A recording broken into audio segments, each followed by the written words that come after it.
আজ একটা খুব বহুল ব্যবহৃত ওষুধ, যেটা প্রায় মুড়িমুড়কির মতো হোমিওপ্যাথি ডাক্তাররা ব্যবহার করে, এমনকি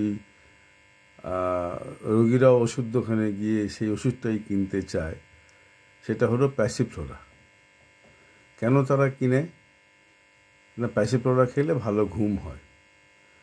কিন্তু কেউ কি জানেন যে প্যাসিফ্লোরা মেডিসিনটা শিশুদের ঘুম পাড়ানোর জন্য একটা মহৌষধ?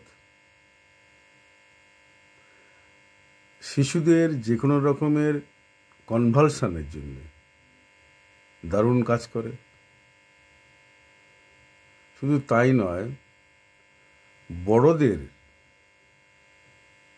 যখন খুব মানসিক অবসাদ হয়, যখন ডিপ্রেশন চলে, তখন এই ওষুধটা মহৌষধে কাজ করে।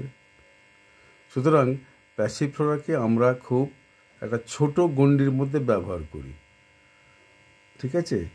তো এবার থেকে এই কটা রোগেতে ব্যবহার করা হোক, করে কীরকম কাজ পান তাহলে আমাকে জানাবেন, ঠিক আছে?